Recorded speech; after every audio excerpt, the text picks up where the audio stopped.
हम राजीव दीक्षित जी की एक बुक पढ़ रहे हैं जो हमारे हेल्थ के लिए हमें सजाग करेगी। हम तंदुरुस्त रहना है और घर के ही सामान में से, रसोई के ही सामान में से हमें सारी दवाइयाँ मिल जाएगी। कोई थोड़ी बहुत ही ऐसी होगी जो हमें ढूंढनी पड़ेगी आयुर्वेदिक दवाएं, बाकी उन्होंने सारे इलाज ऐसे ही बताए हैं। खास तो उन्होंने दिनचर्या पर ध्यान दिया है और नियम बताए हैं कि ऐसे नियम रखोगे तो पूरी जिंदगी आप बीमार नहीं होगे। तो उस पे हमारा ध्यान होना चाहिए और हो सके उतना हमारे जीवन में हमें लाना है। ऐसे ही हम पूरी बुक पढ़ेंगे। आज राजीव दीक्षित की बुक में हम देसी गाय की घी का महत्व समझेंगे। नाक बह रही हो तो एक एक बूंद गाय का घी डाल दें, तुरंत आराम मिलेगा। रात को सोते समय नींद नहीं आती है तो गाय का घी नाक में डालकर सो जाइए, बहुत गहरी नींद आएगी। नींद में खराटे बहुत आते हैं तो गाय का घी रात में सोते समय एक एक बूंद डाल दीजिए। ये बीमारी 4 दिन के अंदर जड़ से समाप्त हो जाएगी। कितना अच्छा उन्होंने उपाय बताया है। और गाय का घी बहुत ही असरकारक है, मैं तो यूज करती हूँ। कभी भी सर्दी होती है मेरे बच्चों को तो चमची में क्या है, उसको गर्म कर देना है, फिर रुई से उसके जो बच्चा सो जाता है तो उसके नाक में डाल देना है। वो अंदर तक जाता है और सर्दी में बहुत ही राहत होती है। जो रात भर आवाज आती है, नाक जम जाती है, उस सब में राहत होती है। मैं खुद मेरा नाक जम जाता है तो यही करती हूँ। तो ये बहुत ही अच्छा उपाय है। बाल झड़ने की स्थिति में गाय के दूध का दही तांबे के बर्तन में 5-6 दिन रखें। इसके बाद दही हरा हरा हो जाए उसके बालों में लगाए और कम से कम 1 घंटे के बाद सिकाकाई से बालों को धो दे। शैम्पू कभी न लगाए। बहुत अच्छी बात उन्होंने बताई है। 6-7 दिन दही रखना है, पूरा ना करना है। 1 हफ्ते में कम से कम 4 बार करें।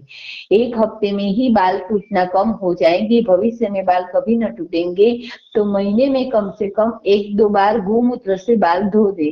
बहुत अच्छा कंडीशनर है। गोमूत्र में थोड़ा पानी मिलाकर कंडीशनर की तरह इस्तेमाल करें।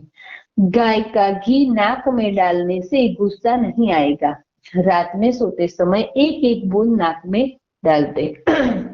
शरीर में वायु बढ़ने की अच्छी नींद कभी नहीं आती है बढ़ने की वजह से।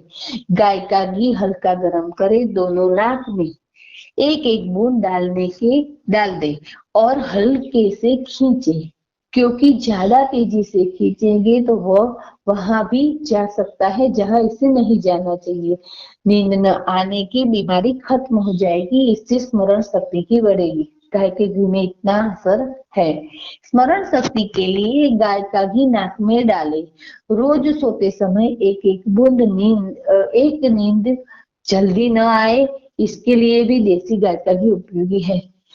अभी हमें सोचना पड़ेगा कि गाय का घी अभी जो बाजार में मिलता है, किसी भी आयुर्वेद का हो कि किसी भी प्रोडक्ट का हो, इसके बारे में मुझे नाम नहीं लेना है, लेकिन दिमाग में अक्ल हो तो जरा सोचिए कि पूरे देश की कितनी बस्ती है, इतनी तो गाय भी नहीं है। थोड़ा बड़ा बड़ी धर्मशाला की गाय गौशाला हो गई तो गौशाला से क्या पूरे देश को आप घी पहुंचाते रहेंगे? कभी घी खत्म ही नहीं होगा। कभी आपके पास ऐसा नहीं होता है कि घी की शॉर्टेज है, आप पहुंचाते ही रहते हैं। तो ये क्या है? ये सब आयुर्वेद के नाम पर लोग इतना कमाते हैं। ब्रांड बन गया है कि यही ब्रांड का लेना है, आयुर्वेदिक है, देसी है, देसी है, देसी अपनाना है। पर क्या वो देसी है, वो सही है? जरा दिमाग लगा के हमें सोचना है। मैं तो छोटी थी ना, तब से मैं यही सोचती थी। मेरी इतनी तो पता नहीं, मेरा माइंड ऐसा था। मैं यही सोचती थी कि इतनी सारी गाय कहाँ से आ गई, इतना सारा वो जो बाजार में बिकता है वो सही है कि नहीं, वो सोचना है। घरेलू है तो हम जानते हैं कि लोग दूध में पानी मिलाते हैं, तो घी में क्या मिलाते होंगे क्या पता। तो अभी हमारे पास कोई ऑप्शन नहीं है।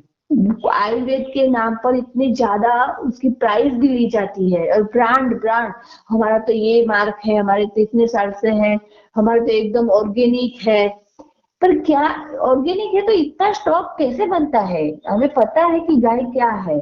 तो हर कोई गाय तो रख नहीं सकता है, लेकिन कोई अनुकूलता हो तो उसके लिए प्रयत्न कर सकता है। गांव में आजू बाजू कोई गांव है, हम अपने हिसाब से कर सकते हैं, रास्ता हमें ही निकालना है। तो जैसे बाजू में कोई, हमारे पास बहुत सारे कई लोग धनवान लोग रहते हैं, वो ब्रांडेड चीजें महंगी महंगी ला के खाते हैं, लेकिन उनको पता नहीं होता है कि जो सस्ती मिलती है वही महंगी बना के अलग पैकेट में मिलता है। कोई फर्क नहीं होता है, क्वालिटी में कोई फर्क नहीं। मैं तो सब यूज कर चुकी हूँ, उसमें बास आती है, वो वस्तु ही अलग है। पर यदि हमें कोई एक ऐसा ऑनेस्ट व्यक्ति मिलता है जो हमें प्योर दे तो बहुत ही अच्छा है। मैं अभी लकी हूँ कि मुझे गाय का दूध एकदम इतना प्योर मिलता है कि उसके स्वाद से पता चलता है, उसकी धार से पता चलता है कि दूध में पानी मिला है कि नहीं। उसके उसे देखते ही पता चलता है कि दूध में दूध प्योर है। तो वो तो चलो जाने दो, लेकिन आप अभी आप धनवान हो, आपके पास बहुत सारी प्रॉपर्टी है, पैसे है, और आप हेल्थ के लिए जागृत हो, तो ऐसी अपनी गौशालाएं बनाइए या एक दो गाय रखिए जो अपना आप खुद का कर सके, और जो गाय रखना जानता हो, गाय की सेवा करना जानता हो, ऐसे व्यक्ति का भी घर चलेगा इससे। तो एक दो काम हो गए, दान हो जाएगा बड़ा, और गाय की चीजें आपको प्योर मिलेगी, और दूसरा किसी का घर चलेगा। ऐसे ऐसे सोच सकते हैं। पता नहीं लोग क्यों सोचते नहीं है। मैं इतने पैसे नहीं है कि ये कर पाऊं, लेकिन मैं इतना, मेरा इतना जरूर है कि जो भी हमारे आसपास होते हैं और ऐसे जो ऑनेस्ट लोग होते हैं, तो लॉ ऑफ अट्रैक्शन से हमारे पास आते ही है। मुझे तो 3 साल से अच्छा दूध मिल ही रहा था, अभी मेरी ट्रांसफर हो गई तो यहाँ भी अच्छा मिल रहा है। तो ये गॉड गिफ्ट है, ऐसा नहीं कि मैं लकी हूँ। पर मुझे अभी लगता है कि ये भगवान की कुछ कृपा है तो ही मिलता है। कुछ अच्छे कर्म करिए, और ऐसा कोई भी ट्राई हम कर सकते हैं गाय के बारे में। तो स्मरण, गाय बहुत ही उपयोगी है, ये हमें समझना है। गाय के दूध से ज्यादा गुणवत्ता गाय के दूध के दही में है, और इससे ज्यादा गुणवत्ता इसकी घी में है। मिश्री और मक्खन को आयुर्वेद में बहुत ही गुणकारी माना गया है। बाजार में मिलने वाला कोई भी मक्खन न खाए। अब मैंने तो ऐसे ही बोला था, बीच में मुझे सूझा तो मैंने बोला, लेकिन इसमें इन्होंने खुद बताया है, इससे मोटापा बढ़ेगा, क्योंकि हमेशा मक्खन दूध मलाई से सीधा निकलता है। इसमें कुछ केमिकल्स मिलाए जाते हैं। गाय के शरीर में मिलने वाले किसी भी चीज से मोटापा कभी नहीं बढ़ता है। गाय के घी से वो कोलेस्टेरॉल बढ़ता है, जो अच्छा होता है और शरीर को स्वस्थ रखने के लिए आवश्यक होता है। यदि हम चाहे ना तो कर सकते हैं। बाकी मेरे पास ये है, शरीर बिगड़ा हुआ है, फिर भी नहीं प्राणायाम कर रहे, नहीं कुछ कर रहे, बोले ना, वो लोग दया के पात्र है। वो सबसे गरीब है, सबसे बिछड़े हुए लोग, उनको बोलना चाहिए कि जो अपने शरीर के हेल्थ के बारे में कुछ भी नहीं कर सकते। चलो हम गाय नहीं रख सकते, लेकिन प्राणायाम कसरत तो कर सकते हैं। लेकिन कोई व्यक्ति उस पर सोचता ही नहीं है। दूध 8 घंटे से 10 घंटे तक पुराना हो सकता है, इससे ज्यादा पुराना दूध नहीं लेना चाहिए। गाय के दूध में घी मिलाकर देने से कफ की संभावना बिल्कुल ही समाप्त हो जाती है। मिश्री या गुड़ मिलाकर पीने से कफ नहीं बढ़ेगा, लेकिन चीनी मिलाकर पीने से कफ बढ़ेगा। बहुत अच्छी बात उन्होंने बताई है। गाय को दिया जाने वाला इंजेक्शन ऑक्सीटोनिक होता है, जो गाय को बहुत ही तकलीफ देता है। इस प्रकार निकले गए दूध में बास जरूर आएगी। इससे भी ज्यादा खराब दूध पैकेट के दूध होते हैं, यानी पैकेट के दूध नहीं पीने हैं। और जो इन्होंने बताया ना गुड़ मिलाकर, तो मैं अभी 2 साल से यूज कर रही हूँ, और मैं, मेरे घर जो भी चाय पीता है वो भी कई लोग यूज करने लगे हैं। मेरी आजू बाजू जो फ्रेंड है, सब लोग यूज करने लगे हैं। ये पाउडर गुड़ मिलता है, जो पाउडर होता है गुड़ के जैसा ही कलर का पाउडर होता है, देसी होता है, वो मिलता है, वो प्योर होता है। तो उससे हम चाय बनाते हैं, तो उसकी चाय और खांड की चाय, जो चीनी की चाय में कोई फर्क नहीं होता है, और इतनी हेल्दी है कि हम सुबह सुबह गुड़ हमारे पेट में जाता है। मैं तो चाय पीती नहीं हूँ, मैं तो सुबह दूध भी नहीं पीती हूँ, मैं रात को ही दूध पीती हूँ, क्योंकि राजू दीक्षित के वीडियो में मैंने सुना है कि दूध तो रात को ही पीना चाहिए। रात को ही हमारे में वो हार्मोन्स बनते हैं जो दूध को पचाते हैं। वो भी कहीं आएगा, वो मुझे पता नहीं, लेकिन जो बोलते हैं ना कि ये चीजें खाते समय गुड़, ये गुड़ अच्छा है, ये गुड़ हम यूज कर सकते हैं। मैं चीनी यूज ही नहीं करती हूँ। पहले मैंने शक्कर शुरू किया, फिर ये गुड़ के बारे में मुझे पता चला, और हमारे यहाँ मिलता है। यहाँ नहीं मिलता है तो हमने ऑनलाइन मंगवा लिया है, अच्छा आया है। तो अभी तो बहुत सारी हमारे पास सुविधाएं हैं, हम यूज कर सकते हैं। हो सके इतना हम आयुर्वेद और नेचुरल पे जा सकते हैं।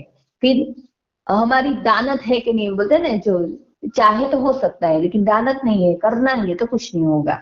गाय की गोबर से खाद, 1 एकड़ 15 किलो गोबर, 15 लीटर गोमूत्र, 1.5 से 2 किलो गुड़, खराब गुड़ यानी प्लास्टिक के ड्रम में मिला दे। 1.5 से 2 किलो किसी भी दाल का मोटा आटा 15 दिन तक मिलाकर छोड़ दे, जहां धूप न लगे ऐसी छांव में। इसके बाद इसे खाली खेत में छिड़क दे। फसल वाले खेत में पानी के साथ थोड़ा जाने दे। महीने में 2 बार इसी खाद की सिंचाई करना है। हर फसल के लिए यही सूत्र है। कीड़े मारने वाली दवा उन्होंने बताई है, जो हम लोग डीडीटी और सब यूज करते हैं, इससे अच्छा ये दवा है। गाय का मूत्र 15 से 20 दिन का पुराना, 2 से 2.5 किलो नीम के पत्ते की चटनी, आक के पत्ते 2 से 2.5 किलो, शरीफा के पत्ते 2 से 2.5 किलो, बेल के पत्ते 2 से 2.5 किलो। कोई भी ऐसे पत्ते जो गाय नहीं खाती, जैसे कांग्रेस घास 2 से 2.5 किलो, इन सब की चटनी बनाकर गोमूत्र में डालकर उबालना है। खूब अच्छे से उबालने के बाद उसे ठंडा कर ले। इसके बाद इसमें 10 गुना पानी मिलाए। इसके बाद किसी भी फसल का इसका छिड़काव करें। यह सभी तरह के कीड़े को मार देगा। 2 दिन में परिणाम आता है। 1 महीने में एक बार छिड़क करें। मिट्टी के केमिकल को खत्म करके फिर से उपजाऊ बना देगी। यह खाद मिट्टी के सभी जहर को काट देती है। यूरिया, डीएपी में नाइट्रोजन, फास्फोरस, पोटेशियम, कैल्शियम होते हैं, पोटास, कैल्शियम होते हैं, और गोबर तथा गोमूत्र में 18 केमिकल होते हैं। इसलिए यह यूरिया डीएपी से 6 गुना ज्यादा ताकतवर है। थोड़ी बनाने में दिक्कत होती है, लेकिन हो जाता है। अभी गांव में तो क्या है, चूल्हा होता है, उससे बड़ा रख के हम कुछ भी कर सकते हैं, बड़ा जो तपेला रख के कर सकते हैं। अभी इसके बारे में सोचना है, किसी को जानकारी देनी है। ये बुक पढ़ते हैं तो किसी को पढ़ने को बोलना है। मैं तो बोल, आपके पास इतने पैसे हैं तो बुक खरीद के किसी को दे सकते हैं, खुद बुक ला सकते हैं। ऐसा नहीं कि बुक सुन लिया, तो बुक होती है तो हम कभी भी खोल के देख सकते हैं। बस इसके बारे में सोचेंगे, और गाय को पाल सके तो पालने का प्रयत्न भी करेंगे।